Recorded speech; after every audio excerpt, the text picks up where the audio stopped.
Hi everyone, I'm Russ. I'm Mark. And this is a spirited endeavor. Prime in the Pump edition. That's right. Okay, so we're doing some fun bourbons tonight. We are actually. Yeah, there's no theme to them, just bourbon. Yep. I like it. Just random picked bourbons, and here we are. Yeah, exactly. So this will be a series of episodes that we're doing just for bourbons. Yeah.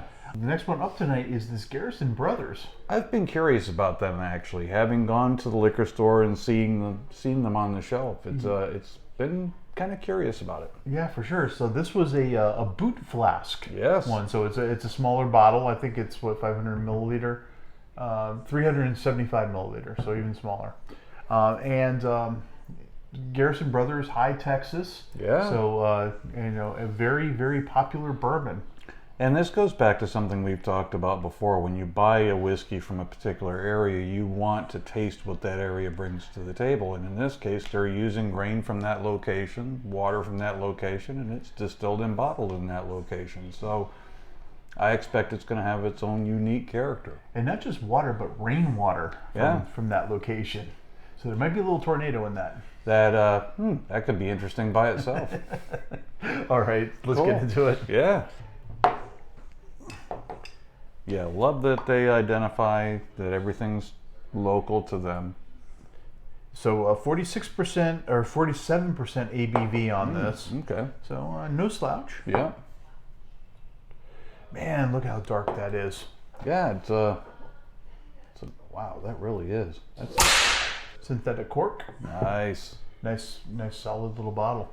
Yeah, it is. Neat looking little bottle too. Yeah, that's got a little amber nature to it. Yeah, that is dark. Yeah. Yeah, you could tell that has spent some time in the Texas. I was just thinking the same thing. Texas strikes again. I can't imagine there's a heck of a lot of age on this one either. Yeah.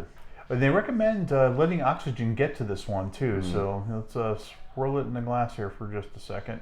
Nice oils though. Holy crap, those nice oils. This is got some nice viscosity to it too. Yeah, it really does. I would expect this to stick around a bit.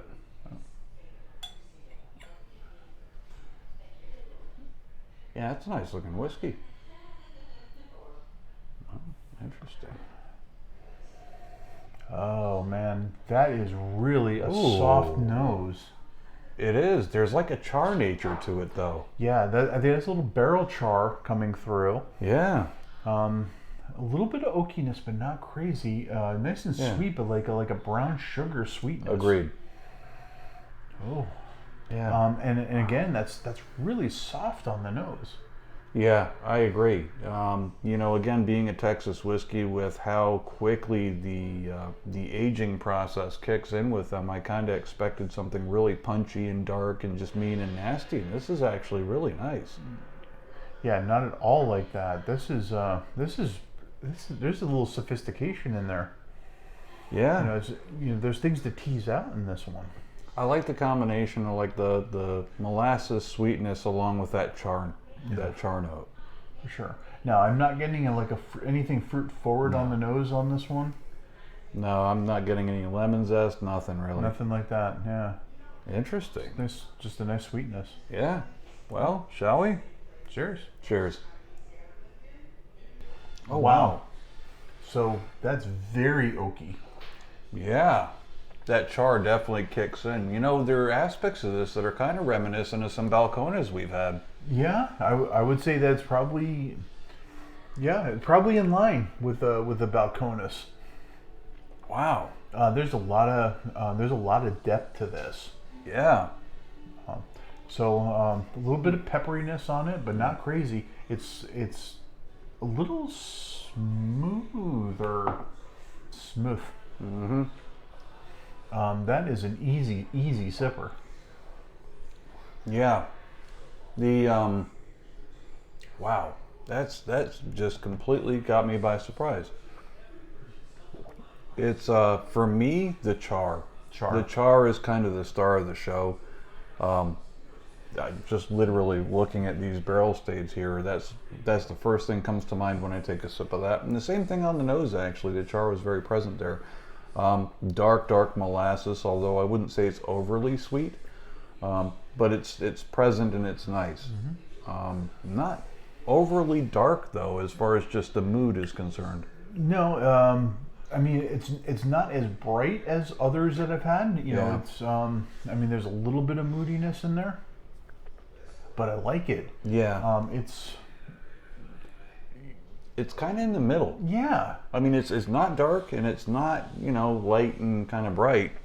It's kind of right in the middle. Yeah, this is not. There's nothing offensive on this at all. You know, Yeah. I mean, just goes like straight for, you know, your little pleasure centers, I guess. Yeah. Yeah.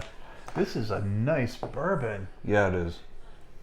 What I find interesting about this one, and again, just comparing it to Balcones, because they're both Texas whiskeys, and that char nature is kind of similar to what I've seen out of the Balcones. The difference is in my experience, the Balcones tends to be darker and moodier and just kind of angry, pissed off the world. Right. Which I really like.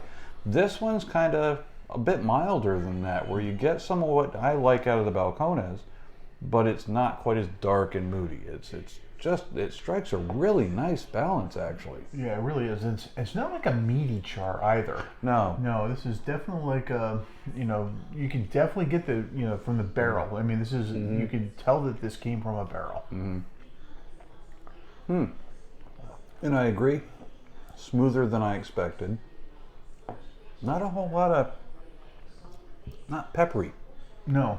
Not what like I was expecting it to be. I mean, there's a little bit initially. I mean, just a little bit on the tongue. Yeah.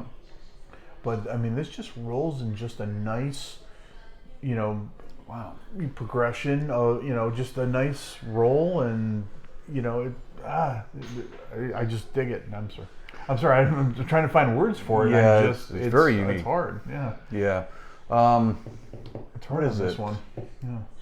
People that like what's the Tennessee Old Number 7?